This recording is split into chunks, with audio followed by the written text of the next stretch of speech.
You're listening to Cat Tales. Hi, this is Kat, and welcome to another edition of Cat Tales. Today on the line, I'm joined by drummer Bob Henrit, who has quite a few tales to tell. Ivor Novello Award winner and Hall of Fame inductee, Bob has been a member of the Roulettes, Unit 4+2, Argent, the Kinks and almost Genesis, as well as recording with Leo Sayer, Ringo Starr and Roger Daltrey. And it isn't over yet. This is the one with Bob Henrit. Hello, Bob. Hello, Kat. Whereabouts are you? Down in Hertford? I grew up in Waltham Cross. It's sort of where we all grew up, Chaz, me, Russ Ballard, a great many others, Cliff Richard even. We grew up in a place called Waltham Cross, which became a sort of hive of activity musically. Yeah. And it was centred around Chestnut Boys Club, which we were all members of. Wow. And so we would be, I think we paid 1 and 6 a year to be a member of the Boys Club and get free rehearsal space as often as we wanted it, which was a bit of a bargain. Crikey. And how old would you have been at this time then, Bob? How old? 13, 14, 15? Oh, wow. I was with Russ Ballard in a band from the time that we became teenagers. We drift back together again every now and again. Of course, we were in Argent together, and we were in Unit 4+2 together, and we played with Adam Faith's Roulettes together. A lot of these relationships then go back a long time with you, don't they? They've started off very young, and then you've actually followed quite a lot of those relationships through your musical career. Well, we've done our best. I mean, I haven't seen Chaz for a while, but I will bump into him, God willing, every now and again. I see Mike Berry from time to time. I see.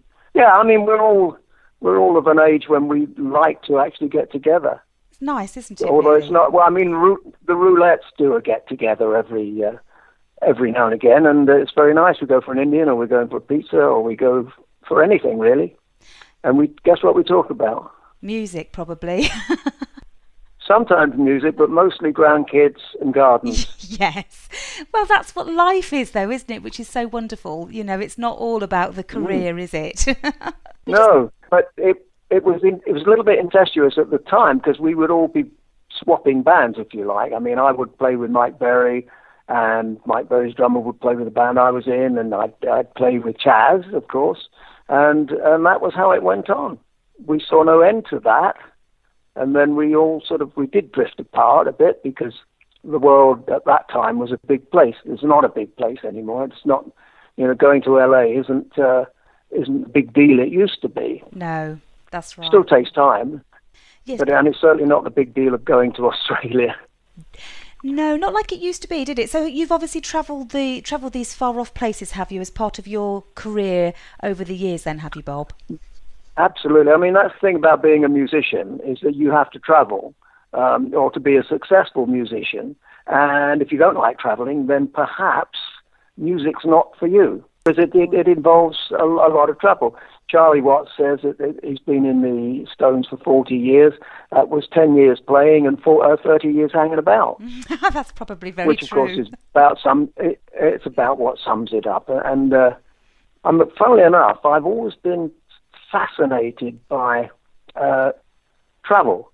So as soon as my first aeroplane I got on took me to Australia, and that was with my brand new passport and with Adam Faith. I was nearly 17, I think. I think we had to get permission to go. I'm not sure.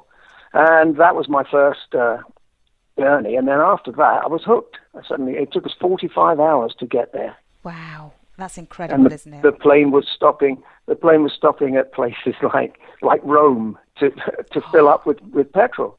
It's crazy. Anyway, it went on, and then I have a wanderlust, as indeed my grandfather had a wanderlust, and I think my kids have got a bit of a wanderlust in them, and I started taking notes and looking out the window and seeing what was there, and it went from there. So the next book is called On the Road Again, and that's about we used to, with Russ Ballard and his brother, we used to take the piano downstairs from their house, put it on the back of his dad's open lorry, and drive off to gigs. And we'd throw tarpaulins over the top of it. We'd all stand on the back of the lorry, and we'd go off to gigs. So that's how it all began. So the whole adventure has been going on since we were 13 or 14. Oh, how incredible. We certainly couldn't drive. That's incredible, isn't it? And it would be completely different nowadays, wouldn't it, really? First of all, you may not even get those opportunities, but secondly, the travelling experience would be completely different, wouldn't it? Well, funnily enough, my son's a drummer, and they were offered a gig in Kazakhstan, and I was a bit askance, I think is the word about it. I thought, is this going to happen? And lo and behold, it didn't, but there was a gig there. So it's not the norm anymore, and certainly Kazakhstan isn't the norm. No. So the book is about everything that I've seen from the window of a plane or the window of a bus or even a transit van. Wow, that's incredible. Now, is this your autobiography that you've actually put all this into, or is this a second book? Because I know you've actually written 7 books. No, this is another one. Wow. So I'm on my 7th now. I don't seem to be able to stop myself. I write for a drummer's website, specifically for drummers, and I've been writing for it for years and years and years. But I began writing for a magazine called Beat Instrumental, which was so long ago nobody will remember it. But that was my first thing to do, and then I wrote for Melody Maker, and I just kept writing for magazines about drums, and nobody else was doing that. So all of a sudden I'd cornered the market. And then I thought, why don't I write a book? And what I wanted to do with the book is to show the kids where I'd been, because I am a self-confessed absentee father, without a doubt. Yeah. You know, I was away, and one of them, anyway, so that was what I wanted to tell them, what I'd been up to. Brilliant. So they were shocked, I think. No, they weren't shocked. A few revelations in there rather than Bob. Well, no, I just wanted to tell the story accurately. I mean, I've done a lot in my life, and I wanted, first of all, to remember it, and secondly, to write it down. And funnily enough, Russell Ballard and I have, our careers have paralleled one another, and we've been in bands together for most of our lives. And he started writing a book, and you would think ostensibly that was going to be the same as my book. But because, you know, we had the same influences, the same friends, we had the same everything, you know. Yeah. And we had the boys' club to keep us going.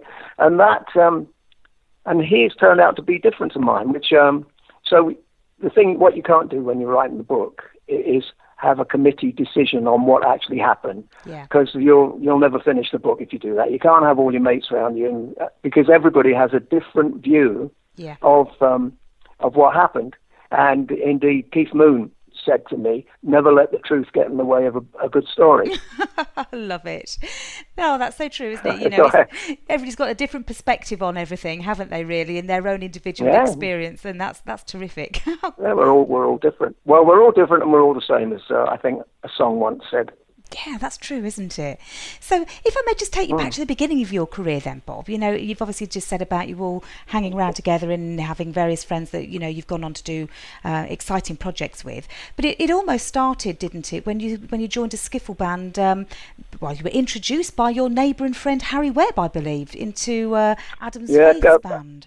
Yeah, Harry was my next door neighbour. And so skiffle was what was happening, and he was in a band called the inductee skiffle group. Yeah. Actually, I'm saying band, but it isn't band. You know, we always talk about, bands, man. Well, in the 60s, we weren't in bands. We were in groups. Yes. Bands were what you got at the local palais, playing strict tempo music for people to dance to. So we were groups, but everybody says, bands, you know. And, of course, there's the Spice Girls, who were a girl band, evidently. Yes, which actually they were just really a group. I totally agree. So you obviously knew Harry, Cliff Richard, as everybody will know him now as, of course. I did.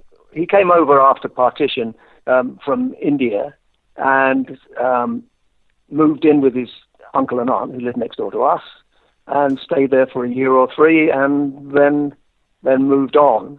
but yeah, we rubbed shoulders every now and again. I mean, were he to be down the road and I went in to see him, he would have a chat, which is good. Have a nice cup of tea together, which is lovely. Yep. Yes, I would think so. And of course, you were playing with Adam Faith. I mean, obviously a very big name at the time as well, wasn't he? So was Adam big at the time when you actually started playing with him, or did that grow over the 5 years or so that you were with him? Well, he was monstrous when I joined him. Right.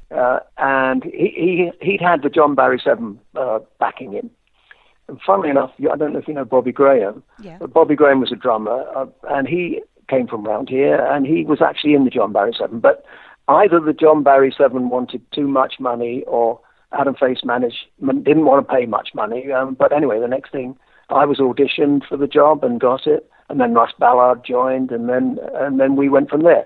But we were all-round entertainers, which is a rather strange phrase, but we did summer seasons and we did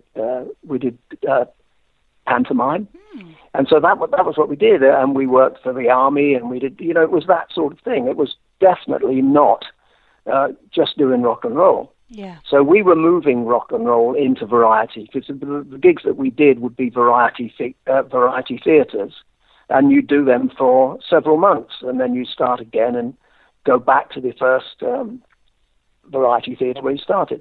So that's what we were doing, and that necessitated a lot of knowledge of songs, because we did something called the Ever Ready Hour, which was on Radio Luxembourg, and we had to go to Luxembourg studios to record it every other week, I think we went, and we started recording all this stuff, which went out on a Sunday, and in the end, we did so many of them. We were absolutely going through every song we knew to actually fill the time, because there was so much time to be filled. Wow. So that was the sort of thing we did, and we made records, and the Roulettes had hit records or semi-hit records, and Adam Faith had big hit records, and the rest is history. Yeah. Exciting time that, Bob, I should think, really. And that was a friendship that actually lasted a whole lifetime as well, because I understand when Adam died in 2003, you joined the remaining Roulettes and carried his coffin. Am I right in that? Well, we carried his coffin, which was a bit of a surprise. Because, well, it wasn't a surprise, obviously, but it was one of those wicker coffins. And they look easy to carry, but it's like carrying a great big laundry basket, an unwieldy laundry basket. So it bends all over the place. So anyway, we did that and felt good about it. And then Michael Parkinson did the eulogy, and he said, before we go any further, he said, I'd like to say how nice it is to see the Roulettes here carrying Adam Faith's coffin. He said, there can't be many groups from the 60s who are all still alive. Oh, dear. So we were very grateful for I think that's called the mot juste. But, he's very accurate there, because, groups are sloughing off off members every now and again. Yeah. It's not easy getting old, Oh, I know. Oh, that's another thing. When we were 16 and we were doing Adam Faith, Stevie Winwood was 13, and we used to think, "Steady, that guy's 13. Just listen to what he's doing." And then 60 years later, he is 71 and I'm 73. Oh. So we're all, it's like we're catching one another up. Yeah, the age gap just sort of like reduces, doesn't it, as you get older? And Well, it absolutely, yeah. He's the same age as me, I would say, now. Well, yes, probably. Or maybe even older in terms of his head, it just depends where you are. But no, as your career's unfolded, though, you've had some wonderful opportunities of playing with some great bands. I mean, you mentioned Argent, didn't you, there, earlier as well? Yes. How did that one come about? That was obviously after Adam and your time with him. Oh, yeah. What had happened, Kat? We had gone to France to play with a French singer, a guy called Richard Anthony, who was hugely famous, and so we backed him for quite a few months in going in and out of France and all over Europe, and we'd actually made a record called Concrete and Clay, which was Unit 4+2. Yeah. When I say we, I'm including Russell in that, Russ Ballard. So we'd made this record, and it had, against all the odds, had sold millions and millions and millions. for which we got paid £5, 15 shillings and sixpence. Wow. So the streets aren't always paved with gold. They're not. But to cut to the chase, we came back from France and thought, what are we going to do now? Joined Unit 4+2 and rushed around the country doing a lot of silly things and making records. And eventually we were at a gig in Basildon, and I looked out and I thought I saw Rod Argent. And then I thought I saw Chris White, who was the bass player in the Zombies, and it was them, and they came over and they said, do you want to be in our band? It was pretty much like that. Wow. Come and listen to the songs. And the songs were fabulous, and we said, yeah, let's do it. So instead of doing the Zombies, the Zombies had just had a hit in America with Time of the Season, and the album was doing very well, but Rod decided he wanted to do something different and was going to do something different and wanted to push the envelope and have a much more progressive band. Yeah. So that was us. Wow. But we were progressive, but we also had proper songs. You know, we weren't just playing arrangements. We actually had songs. So that was Argent, and we went to Germany to get the band together, and started 9 45-minute spots a night. Crikey. Which you're supposed to gasp. Well, it's like working down the mines, only harder. This is what I always say. So you get 10 minutes off. And but we looked upon it as being a learning curve. While we're playing, we're here 9 minutes. Yeah, but let's do it. And of course, we didn't know why we were there. If you see what I mean, we thought people were there for the music, but that wasn't the right time for that sort of thing. Music hadn't become sort of hip, if you see what I mean. Yeah. Certainly not in Germany. And so the bar would be packed with women of negotiable affection. And and so we were just, I think the Jewish word is the shills who were brought in to bring the punters in for the girls. Right. So anyway, we enjoyed ourselves immensely, and it was hard work, but it was good hard work, and we went from there straight to America, and then we sort of never stopped going to America. Crikey. And, it is it's not unbelievable because it sort of happened to quite a few of my friends, that sort of thing. But everybody's got a story that sort of parallels that a little bit if they were successful. I mean, Chaz, for example, was going to America and doing all that stuff. We did an album with Chaz, and it was Ringo Starr was singing on it. I was playing drums, Russ Ballard was producing and playing guitar, and it was we went to Sweet Silence, which is in Copenhagen, and there we are making an album, and I'm playing drums and Ringo isn't. It was very strange. So bizarre. That's the sort of thing that happened. Yeah, almost surreal for you, isn't it? I mean, you were mentioning there about how the Argent thing came to you in a way, didn't it? And you had a similar experience, I believe, when you ended up playing for the Kinks because you were playing solo drums for Dave Davies, and of course Ray invited you in to join the Kinks. Am I right in that? Well, yeah. We're very close, very, very close. Well done. What it is, I was playing in a rhythm and blues band with a load of pals, and it was called GB Blues Company, and there were 10 of us. So a lot of horns, everything was in this band. And we were making proper rhythm and blues music. And a guy called Root Jackson was the singer. It was just great. It was sublime. We didn't make any money because there were 10 of us, but you could work out how much money you weren't going to make. It was very simple.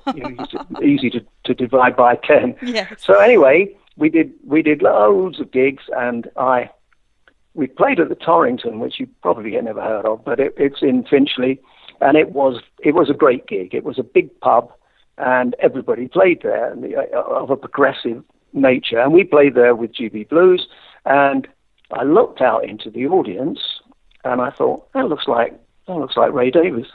Anyway, I got on with playing, didn't really give it too much thought, and after the gig, it turns out it was Ray. And he came over and he said, what are you doing at the moment? So I said, well, I'm whatever, I'm doing this and I'm doing other stuff. He said, you want to make a record with me? So I immediately said, what about Mick? And he said, Mick Avery. Yeah. And he said, who was my pal? You know, I didn't want to tread on his feet. But he said, oh, no, Mick's not doing this one. So I did the album, which went on, and eventually I was offered a tour with somebody, and somebody upmarket, and I phoned Ray, and I said, Ray, are you finished with me in the studio? Because I've got a tour to do if I want. And he said, you can't do a tour, you're in the Kinks. Oh. So that was how I learned I was in the Kinks. And he then said, we'll rehearse tomorrow and the next day, and then we're off to America. And I thought, when were you going to tell me this? Oh, my goodness me. Anyway, so there's a lot of happenstances in my life. So off I went, and we rehearsed, and on the first day we rehearsed a load of numbers, and I meticulously wrote down everything so I wouldn't forget it. And the next day we went back to the studio. He said, let's do all the numbers again. And they had different intros and different endings. Oh, no. And I said, we didn't have this yesterday, Ray. He said, oh, no, we don't all do the same beginnings and the same endings. So I then realized that this was not, the Kinks was not a drunken drummer's gig. You know, you had to be on all the time because you didn't know where he was going. Oh. If you were lucky, the list on the floor next to you was accurate, but often it wasn't. I mean, he read the audience, quite rightly so, and he would respond accordingly. Oh. So that went on for, I think, 12 years or something. Goodness and in me. the same way I didn't know I was in the Kinks, I actually don't know I'm not in the Kinks, other than there's no car coming round to pick me up. So somewhere along the line then, Bob, it just kind of ended, but you just still don't know. Well, yeah, that's the thing about bands, you know, they do just stop, but you don't know, right, this is the last gig. You don't know that, but there is always a last gig. There is somewhere, isn't there? But bands, as you say, are very organic, aren't they? I mean, you were almost in Genesis, I understand, in a similar kind of way, because you're obviously friends with Phil Collins at the time. Tell me about that. Yeah, I knew Phil.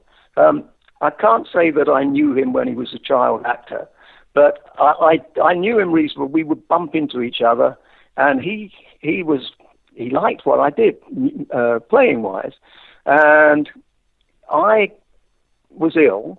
And half of an Argent album was made by me, and half of it was made by Phil, with the proviso, believe it or not, with the proviso that if I died, Phil would get the gig. Oh, no. So fortunately, neither of those came to pass. But we knew one another. He would sometimes turn up to Argent gigs, and we would bump into each other quite a bit. And so life went on, and this was when Peter Gabriel left. He said, Peter's leaving, he phoned me up, said, Peter's leaving the band.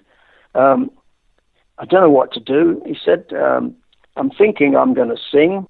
So if I sing, do you want to come and play the drums?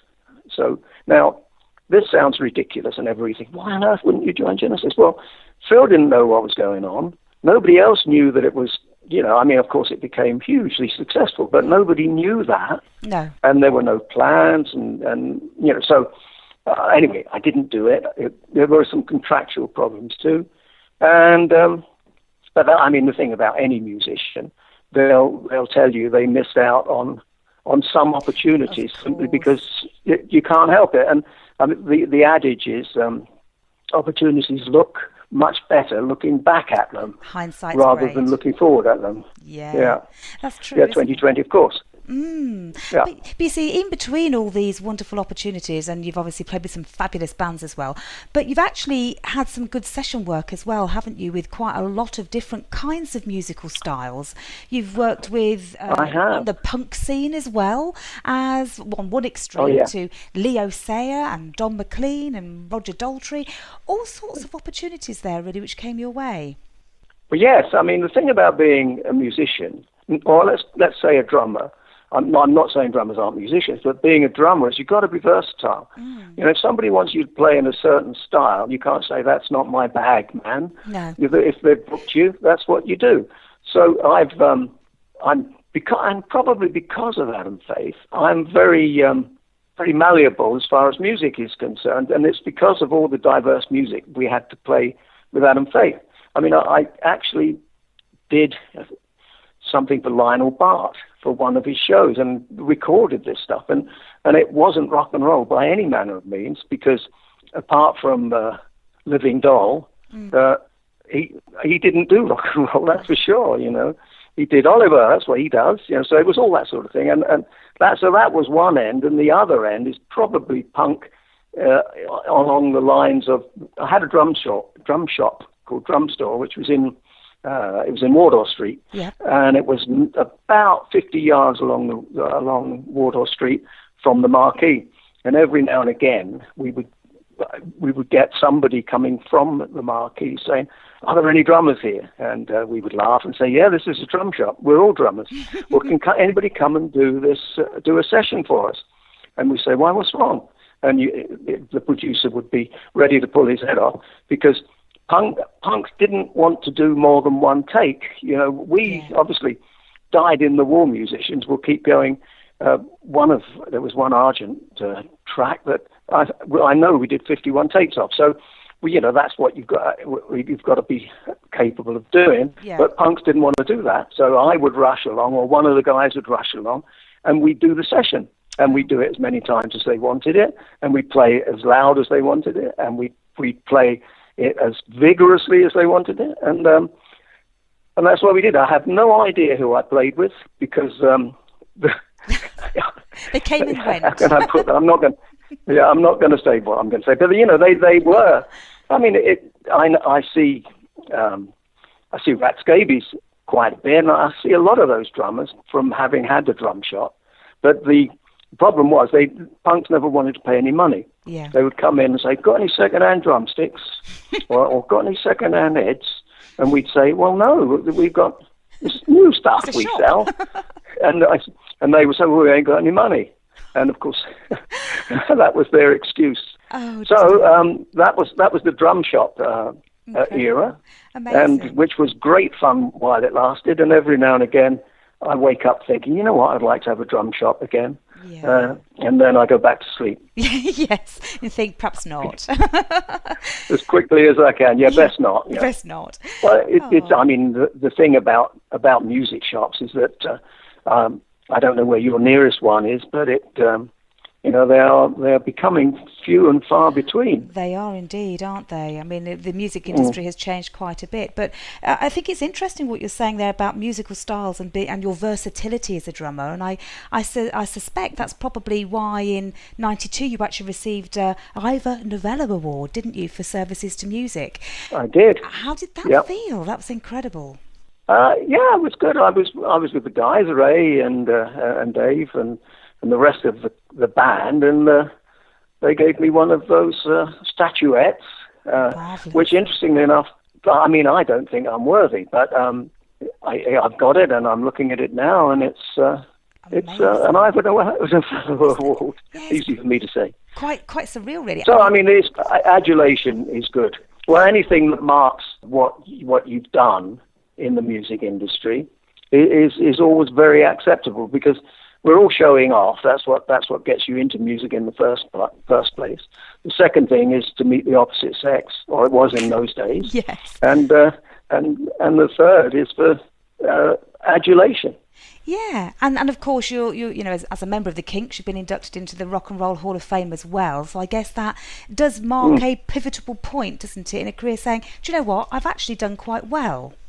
Well, yes, absolutely. I mean, it's not until you start writing an autobiography that you realise how much you've crammed in. Yeah. And I've sort of managed to keep going, which is good. That's brilliant. And of course, your autobiography came out in 2014. That was called Banging On, wasn't it? And I've no doubt that Banging On, yeah. And a lot of people will probably want to buy that, I'm sure, after listening to this interview with you. Oh, it's on Amazon. Brilliant.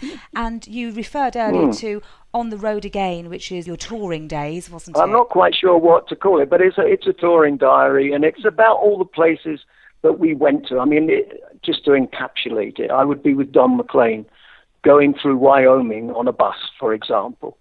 There would be, if you looked out the front window, there was a horizon and a road going ever on. If you looked out the back window, there was a horizon and the road going ever back. Looked to the side, there was a horizon. Looked to the left, there was another horizon. There was nothing to see, but it didn't stop me looking. And I always expected, like in North by Northwest, that a plane would land, on the road in front of us, and an adventure would happen. But anyway, I began to write everything down. Well, I've always written things down, and so that is on the road again. Problem is, all these things take time. They do. You can't think, I'm going to write a book and just, well, certainly not a second, third, or fourth book, because they take time. And of course, once you've done the first one, you know exactly how much time they do take. But I've got a writing partner now for the technical stuff I'm writing, and that works rather well because he can do what I can't do, and vice versa. So it is a way forward. The problem is that I have probably 4 books on my computer that are half finished, if you see what I mean. Yes. And I'm not sure when I'm going to get to them. One of them is the obligatory novel that we've all got in us, evidently. Well, you just try getting it out and try finding the time to get it out. Oh, yeah. And I'm working on children's stories because I read so many things to my granddaughters that I figure I can do this. I can do anyway. Wow. It's onwards and upwards regardless, really. It certainly is, isn't it? And what an absolutely wonderful career that you've had, and you are still having, which is wonderful, because it's, for so many years in the business, it's hard to sustain that, isn't it? So I wish you all the best on that, and I do hope that people go out and buy your books, because there's some fascinating stories in there, some of which you've touched upon today, and I'm sure there's many, many more. We could be sitting here all day talking, Bob, I feel. We'd need another cup of tea. Yeah, we certainly would, wouldn't we? At least another cup of tea. Very welcome. I'm good at talking about me. I do something called sex and drugs and rock and roll, and I try to it's an after dinner type speech, and I try to do it at ladies' golf clubs and things like that. And they of course love the idea because it says sex and drugs and rock and roll. I mean, it's just a catch-all. Yeah. There is no sex in it, but at the end of it, I will say, Madam Chairman or the Lady Captain, I'm run out of time, and I know the Lady Captain was very interested in the sex side of my conversation. But we've run out of time, so you'll have to invite me back. And of course, everybody loves that you would think that some straight lady was interested in the sex side of rock and roll. But do you know what? She probably is. Well, of course, yeah. Well, yeah. It's been an absolute pleasure talking to you, and I do hope that we actually get to meet face to face at some point, because I'm sure that we'd have an absolute riot. But I thank you so much for your time. It's been absolutely wonderful, and let's catch up soon again. You're very welcome. Thank you. You've been listening to Cat Tales. To listen again to this and other tales, go to cattales.co.uk.